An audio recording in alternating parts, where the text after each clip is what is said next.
Setiap hari kita akan mengalami satu tekanan dalam kos hidup, kos sara hidup kita lah. Okay. So bagaimana kita nak menjaga hati kita supaya kita semakin lama semakin dekat dengan Allah Ta'ala, kita boleh menerima keadaan tersebut. Sebab sekarang kita tahu, sekarang ni kalau kata kita beli satu troli saja dah pergi sampai 500. Betul. 500, kalau penuh lagi sikit dah pergi 600. Kecil sikit je separuh tak bayar troli tu pun dah 200 lebih, dah 100 lebih. So bagaimana kita nak menguruskan hati kita, tuan?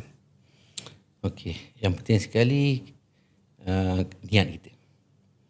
Niat kita tu sangat penting. Niat kita ni bukan sahaja niat bila kita nak buat, selalunya kita nak buat sesuatu yang besar baru kita fikir nak buat niat. Selalunya begitu.